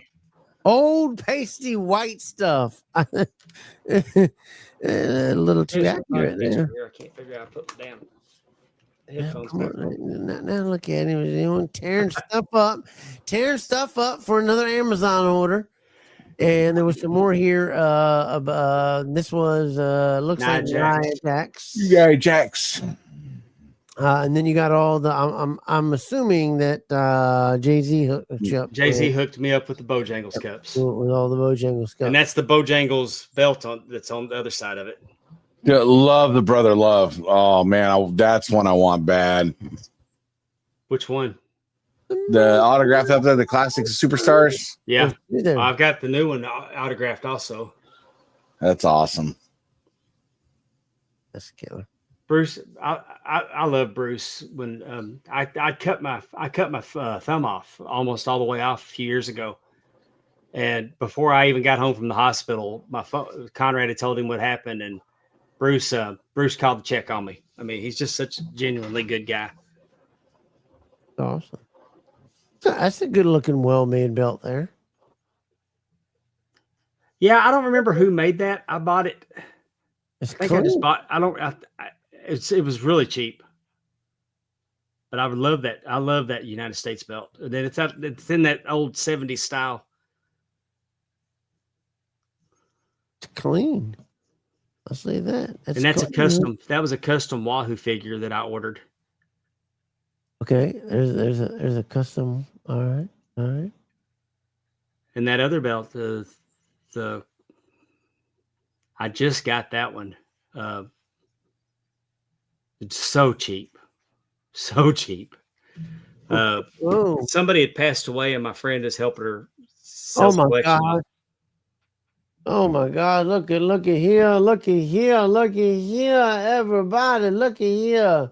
Everybody, look at the screen! Oh, that's just paradise right here. This is who you know it is. Here they go! Double drop kick! Takes him down. Ricky goes for the pin. They have. Here it goes! Double drop kick! Yes, that's what I'm talking about. I've got these, and I absolutely loved them. I love the little. You have that action figure? Yeah. I have yes, outside, but mine's outside of the box. Did you get the big rubber guys that they just came out with? No, because I couldn't afford them, and I couldn't find them. I couldn't afford what everybody's trying to die 1,000 here, 1,000. I mean, what are y'all trying to do to people? Them big rubber guys. I'm like, man, what are y'all trying to mean? I wish I'd had them big rubber guys. Some big rubber guys were killer. But hopefully they'll come down before I go down. Let me answer David Cummings' question real quick. He said, I wonder if Dan made the United TV title because the main plates look similar. Dan did make the United TV title. Mm-hmm. He does the belts for Dave Marquez. They've had a long relationship, but Dan's always done a really good job on Dave's belts for him. David Marquez does the Wrestling Network, NWA from Hollywood, NWA from Arizona. I mean, all those type shows is what he's talking about, and he's been using Dan for a long time. And that United title that he's talking about is a beautiful belt. Chris is saying, do you know that AWA World Title belt that Nick Bockwinkel held had two names? I'm not understanding. I know it was the inmate belt, but I don't know what else they would have called it. Yeah, maybe called it the license plate because it was made in prison. Maybe you can tell me in the chat if I'm right about that. I actually got a picture with Nick Bockwinkel and that belt in 2005. And it looks so awkward because Bockwinkel wouldn't let me hold it. But he's kind of like we look like we're in a prom picture, the way that he's holding the belt in front of me. It was really, really uncomfortable. I had the same hat, and it's awesome. That is it. Dave is the NW man. Are you talking about the crown jewel one that I just showed you? No, not yet. But I'll keep you in mind if I want to. There you go. It says keep it in mind. Finishing it off, the national, one of the most iconic belts of all time too. I think. I love that style of belt. Yeah, everybody has one. That would put it in the TV, you put it in the national, you put it in the all that style. The world class American was in that style, and it actually had lace. The leather was laced on it. Was it? Yeah. I think the leather's laced on the Hogan 84, if I'm not mistaken. I could be mistaken. Yeah. Yes, it is. I don't really care for the 84. I love the You're 85. muted, Ethan. You're muted, Ethan. 84 was laced, 85 wasn't. So the 84, he laced the 84 for WWF, and he laced the World Class American. But that national belt you're looking at right there, that's only 2 millimeter. Those are 2 millimeter plates, and the backing is falling completely off of it. What? we need to get it sent over to Mark and let him get it fixed up for you. Yeah. That dude, I'm telling you, that guy's work is phenomenal for phenomenal pricing too. He does not. Oh, I'm a fan of Mark's work. Yeah, absolutely does some phenomenal work. Beautiful belt too down there. That's a 7-plate World Tag Team belt. It was one like Ric Flair held. Oh, there's the number. That's the number 2, right? Yeah, that's the second version of the Bojangles belt, made by Top Rope Belts. Yep, Top Rope belts. I need to get them to make me another something, but I just don't know if I have the time. But God, they make some good belts. He does. Their TV. I have 2 of their TV. And I love them. And he did them. He did them with the letters a little bit larger, and then he did them with the side side plates a little bit larger. And I thought it was just flawless. And then he did it in black with the background, the black. I thought it was just that mask is the. Oh, okay. He's an independent wrestler here in Mississippi. He's going to be hanging it up in December. God, look at all this! Look at this! If I spent the night, I'm gonna be in trouble because none of it's gonna be in the place it was when he woke up. so it's gonna. My wife found me those foam belts a few years ago. She what? She found those foam belts for me, so I put the command strips on them and stuck them to the. And see, that's where it gets good, is when the wife, she may not be into it and watch it and watch all the matches or whatever, but she knows she loves you and she knows you loves it and she's into it for you and she gets you the things for gifts or this, that, the other. That's when you know you got a good one. That's a good wall right there. Look at the wall of those champions. God almighty. Yeah, that's on my Ric Flair wall. I've got 267 square feet in this room. Ethan, you got anything up? We got 4 minutes here to wrap up. Anything you want? No, I'm just, it's one of those cool things. Just like a lot of it's retrospect, but when you start from this little kid that just watches wrestling to as a grown adult, and Dave can look back and be like, yeah, that's damn, I'm a Ric Flair wall. I've accomplished a lot and I've done a lot and I've seen a lot and still got more to come too, though. That's the whole thing. You still got gas left in the tank. There's that Muhammad Ali pictures up at the top there. In the top right. Yep. And then I actually got the Muhammad Ali versus Superman action figures. And then there's a Sports Illustrated at the top right that's personalized to me. He was at Dillard's on a tour with his Muhammad Ali cologne, and he was still. I mean, he was slower getting things out, but his mind was still sharp. Right. Somebody had taken pictures, and they were showing them to him, and he could tell you about the pictures. But he autographed it to David from Muhammad Ali in November of '87. Is that a real? It's got to be real. The gorilla position. That's that. I took that off the wall at Ric Flair's last match. Oh. Yeah, I took it down off the wall and put it in my bag. Yeah, I would have done the same thing. You are a smart man. Got the brains. Got the brains. Look at My all wife, these my things. wife did the world class ring for me. She also Right. did the Jim Crockett Promotions Ric Flair last match ring. She uses her vinyl machine and refits rings. That's my Charlotte Flair wall.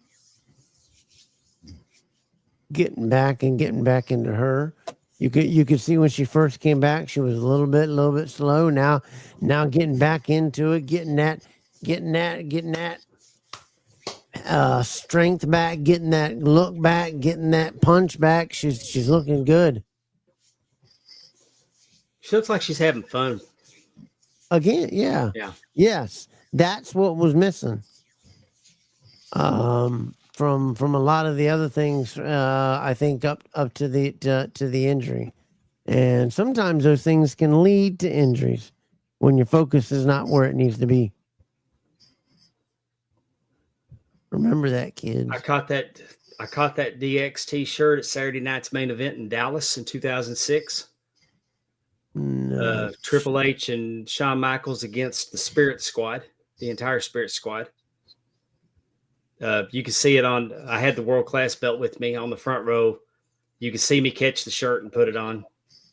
He put it on, man. Ain't nobody getting it off of me. I was smart. Put it And on. I caught that's our truth shirt that I caught here in Jackson at a house show. That man is a treasure to wrestling. A treasure to wrestling. Oh yeah, I like that dude. I really like that dude. He's the only reason I bought that 24/7 belt. It was to put it with my shadow box of his shirt. Yep, look at that.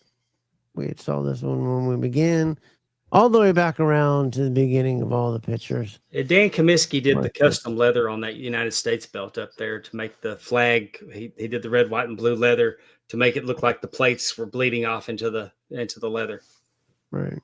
Those are my Road Warriors, my Hurricane. Just I got Athena. I've known Athena since she started. Right. We used to play. Me and her husband, now her husband. We all used to play flag football every Tuesday night with the wrestlers. Right. Well, Dave, I'm gonna let you get out of here and in business with us. I thank you so much for just spending the whole 2 hours. I wanted to spend the whole 2 hours and learn about you. There were some things that I wanted to know before I got out and got off on the road out of here. And I wanted to know some things. You're a great guy, and you've done a lot of things to help me and to try to help me also too. Hopefully, maybe that might work. That might not work, but I thank you for being a good guy in the hobby, and all the great things that you do for people, and the interviews, the show, what you're doing with your show, and you guys got to catch it. There's a lot of other things that he does that I can't even get into when I talk about his stuff that he does. But if you will just go to Mark Out Moments YouTube page, you will find it all there. And his main podcast, Talking Wrestling, every Tuesday with Pondwater Dave. And we're pivoting on that, and we're gonna talk more wrestling. We're still gonna do occasional interviews, but I think me and Amy just really like to just talk about wrestling and dig in some things. And if y'all would go to markoutmoments.net, it'll take you to our YouTube page. Subscribe, but check out, if you don't check out anything else on our page, I've got a series called That Boy Was Busy. Yes. Where I do a 30-day snapshot of a legend working the territories. And it's just neat. Like when I do Ric Flair and he does 26 matches in 31 days. Rock and Roll Express. Yeah, I need to. Yeah. And I'm just, and the longest episode I got on there is like 9 minutes. So they're quick listens. They're a lot of fun. Yeah, they are. And I want to thank you for having me on. You guys, and I tell everybody that this is the most well-produced show on the internet. You do a great job, dude. I appreciate that, dude. I encourage everybody to support independent wrestling in your area. It's the stars of tomorrow that you can see today. Support good people doing good wrestling. I can't thank y'all enough for having me on. I'm humbled that you invite me on your show. The good part about being old is I got a lot of stories. And we love hearing them. We love hearing them. And I think I need to start doing a segment where it's story time with Dave, and Dave comes on for 15 minutes and tells a 15-minute story. Anytime you want me, just let me know if I'm available. If I'm available, I'm yours. I love doing this. I tell people I do, and when podcast is not fun for me anymore, I'm gonna quit doing it. Yeah, I sure don't do it for the money. Well, I've told everybody here I'm doing mine until the bricks fall off or I can't anymore. I'm keeping the train going. The train's running behind me till the train can't push me anymore. I'm gonna keep doing mine. I love what y'all do. I hate that a lot of nights I can't listen to it live. That's right. That's right. If I got it from a sporting event with the grandkids, or I've booked on a show, but y'all keep doing what you're doing, Kevin. I love you, and I pray, and we're praying for you. I appreciate that. We pray for you, and just know that you're loved, and we're pulling for you. I appreciate that, and thanks for all the pictures and all the hard work you do, and much more success. Yes, BD. Make sure you shoot me your address. I'll drop you some bell hangers in the mail. Man, I appreciate it. I really do. No problem. There you go. Mr. Super Dave, thanks so much. Take care, buddy. We'll see you soon, man. Thank you. Night, guys. Good night, man. What a great dude. What a great guy. He's trying to hook me up to get a great interview going. I've sent out that email. Hopefully that's going to work out, and that'll work out, and we'll share that out. But before we get out of here, we always got to do it. It is that night. It is that time, and it is the time where it's the picture of the week. So Ethan, say it. Ethan, roll it.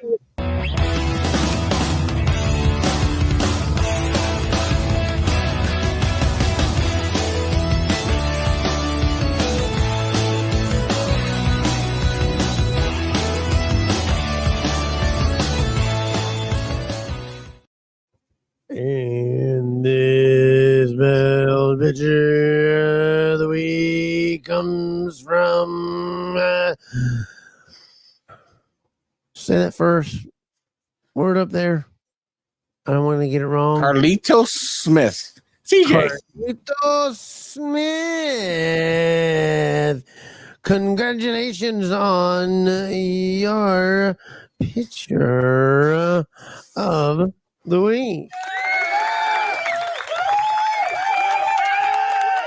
He was happy to get that belt in. He was certainly happy to get it in. He, man, it looks good with that backdrop with it and bouncing off that rope. Good looking editing there. Good job, guys. Beautiful belt there. Congratulations to that.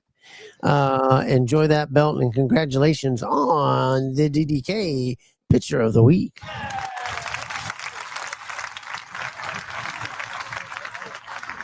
And as you always know, we have done a new segment here where we are pushing things out and trying to get more figures. We want more figures out there. We want to see more. Everybody's behind these figures.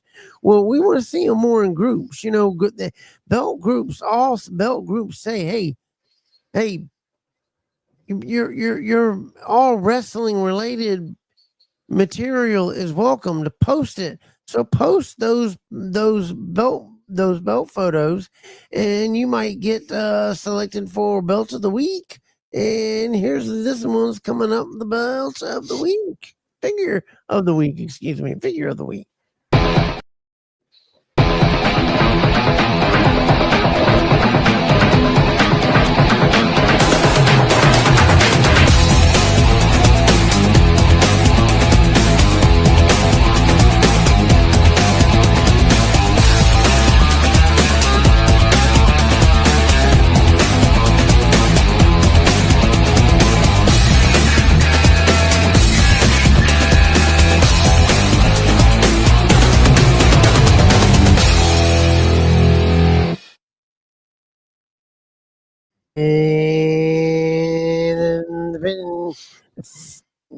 figure. Oh, the way goes Chris Stratton. Look at that. Look at that there. Thing of beauty. Thing of beauty. He got a haul in there, didn't he? I'm telling you, that was a haul. Like the Stinger. Yeah, the Stinger is awesome. And I believe, is that an iron? Yeah, that's an Iron Anderson. Looks like Arn. You got Steiner, and it looks like Luger and Hogan. Just a great thing. And if you want your war picture looked at for possible winning and being on here for figure picture of the week, all you got to do is go over and join the Sucker Free Zone over there, Championship Figure Brothers. They are the same guys that run championship belts, championship figure belts. Am I saying it right or am I saying it wrong, man? No, Championship Figure Brothers. Championship Belt Brothers. Excuse me. I am sorry for that. Medicine wearing off. They get the same guys who run Championship Belt Brothers. They run this site, Championship Figure Brothers. Awesome, awesome guys. Post up on that. Post your pictures of your figures on that. It's the Sucker Free Zone, Drama Free Zone. So we picked those pictures from there. And again, congratulations to Chris Stratton for figure picture of the week. Man, we've had an awesome week, have we not, there, buddy? It has not been shabby, brother. It's been a great week, man, and I'm gonna see you in 2 weeks. 2 weeks we'll have our next show, and as you know, we're every other week. Hopefully, we make next week. So you have a good one. Are we still going to talk about maybe working something for? Yeah. Okay. All right. Let's do that. Let's do that. I will see you, buddy, ladies and gentlemen. Ethan Thompson. We'll see you next week, buddy. Peace out, kids. As you guys know, we work very, very hard at this program to give you guys a show, a phenomenal show, and a hard show. And sometimes I apologize for some of the slip-ups that we have had here recently on the show of pictures not being in the right places or guys being in a little later, not in the right places. It's just due to my health, so I apologize for that. I thank you guys for tuning in tonight. What a show we had. Thank you so much for coming on this show and doing it up right. Super Dave, Pondwater Dave Miller, thank you so much for coming on the show. Congrats to the winner of the Belt of the Week, Carlito Smith. And for the figure of the week for Stratton, thanks to you guys for doing that. Also, check out Marked Out Moments and Talking Wrestling. And don't forget, every Thursday night, those guys over at Spanning the Globe, they're every week, 8 p.m. Eastern. Check them out. And also, don't forget, check out at C4AuthenticBelts.com. Taking you back to like it's 1986. I love each and every one of you. Go pour your little glass of drink. Say a little prayer. Be thankful for everything you have in your life. Make sure you always remember to stay kind. Stay humble. And we'll see you in 2 weeks. Right back here on Double Dropkick Saturday night. Good night, everybody. See you soon.